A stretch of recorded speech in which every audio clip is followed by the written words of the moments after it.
Outra questão. Jesus, quando na Bíblia ele falou assim, justamente por causa desse mistério, ele falou, não julgueis para não seres julgados. Porque com a medida que... Vou colocar no vocês, fica mais fácil a tradução. Uhum. Não julguem para não serem julgados. Porque com a medida que vocês julgarem, vocês também serão julgados. E o último exemplo que eu daria é que Jesus compara a humanidade ao joio e o trigo. Uhum. Para quem está assistindo e não sabe a diferença, o joio é uma semente parecidíssima com o trigo. A Eu olho nunca entendi nu, o que era joio e trigo. Eu não te Joio, mostrei então... em Israel, não? Não. Ah, da próxima vez que você for, eu vou te mostrar. Você olha, você conhece bem a diferença do joio do Oriente Médio? É diferente Não do joio tenho brasileiro. não tenho muita... Você olha para ele, ele é um trigo bonitinho. Uhum. Ele parece muito... Sabe quando tem Natal, que o pessoal compra aquelas guirlandas? Não tem uns trigos secos Uhum. que eles, Sim, sim. que eles vendem? É aquilo ali. A olho nu é um trigo. É um trigo. É um trigo. O cara pode ser um expert em agricultura, Trigologia. Não. trigologia, Trigonometria, né? que vai confundir o cara. Aí Jesus contou uma parábola. Que acontecia isso. Jesus pegava parábolas de coisas que aconteciam. Um homem plantou muito trigo na plantação dele, e de repente um inimigo dele veio à noite e jogou joio, que aí você arrebenta com a criação do cara. Quando você falou, Senhor, apareceu um monte de trigo plantado, joio plantado no meio do trigo. O que é que nós fazemos? Eles já estão agora brotando, a gente está vendo ali que uns não são, porque você aperta o joio, ele é oco, ele não tem fruto. Não presta A fazer semente, pão. né? Não tem. Não tem a semente. valor. Não presta fazer pão. É só bonitinho e parecido. Aí o senhor da Seara falou o seguinte, não arranquem o joio. Senão vocês podem correr o risco de arrancar o trigo junto. Deixe que eles cresçam e deem frutos. Na Seara vocês vão separar uns dos outros. Aí ele explica para os apóstolos que o campo é o mundo. E que todos nós somos sementes.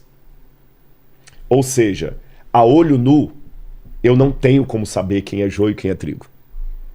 Eu só posso dizer que há joios e há trigos. Mas eu não sei. Qual que é o meu papel na parábola? É apenas crescer e dar fruto. E no dia que a Bíblia fala do juízo final, que é a colheita, Deus vai separar o joio do trigo. Não compete a mim fazer isso hoje. É com base nisso que eu falo que eu não sou determinista, e você me deu um exemplo. Você falou, isso até gostei da sua fala, você foi bem enfático. Isso até é mais biológico do que psicológico, ou seja, eu entendi que você consegue mapear até no genoma humano essas tendências. O que eu digo isso? Agora é um mistério. Onde é que reside o mistério?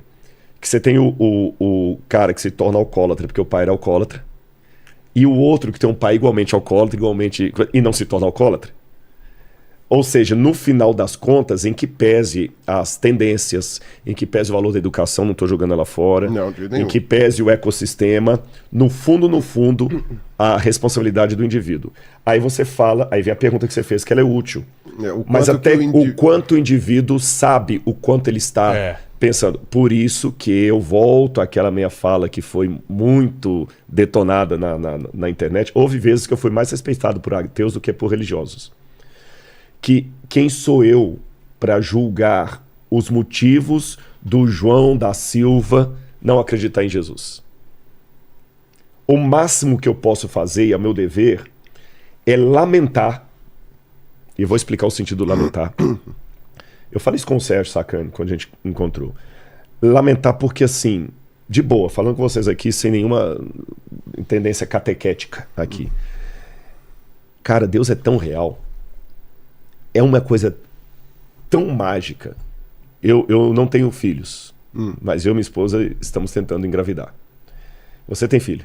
Não. Você tem? Tem. Você tem. Tem uma coisa que você pode estudar toda a genética humana. Você pode fazer 3 pós-doc. Eu posso estudar biologia e saber até mais do que você. Mas tem uma coisa que a única autoridade aqui na sala para falar é ele. É quem tem filho. O que é ser pai? Ah, sim. É a sensação. Aquela sensação. E se ele tentar explicar pra gente, por mais que ele seja Vai ser uma didático, diminuição, ele vai falar assim, olha, desisto de explicar. Quer saber como é que é? Tenha. Então Deus também, na minha vida, ele entrou de uma maneira assim tão espetacular, tão genial, tão abarcante. E eu não me considero um cara burro. Não tô querendo dar carteirada aqui, mas eu fiz 2 doutorados, um pós-doc, curso aqui, curso Israel nos Estados Unidos. Que quando eu vejo assim, a maravilha do que Deus foi para mim, eu me comparo à questão do pai, E quando eu vejo alguém ateu, de boa, Pirula, eu vejo assim você, o Sacani, qualquer outro que eu podia falar. O Paquito. Paquito, que pena. Mas é um que pena, não é um que pena de desprezo, não é um que pena assim, que cara burro, não é um que pena de superioridade, não é essa pena nesse sentido, não. Não é uma pena de julgamento, não é uma pena de soberba. É como se eu estivesse perdendo uma festa legal. Exatamente. E tipo, putz, você não sabe o que você tá perdendo. O que pena é sincero. Por isso que eu desisti há décadas do debate. Não estou falando, foi outro programa lá, não tem nada a ver, mas o debate assim tem caras que eu admiro muito, mas eu não concordo com a linha que o cara que só vive de debate. Você tá entendendo? Por exemplo, eu tenho uma admiração tremenda por William Lane Craig. Eu me inspirei em muitos livros dele. Mas só debate. Você tá entendendo? Os livros dele são transcrições de debate. São transcrições de debate.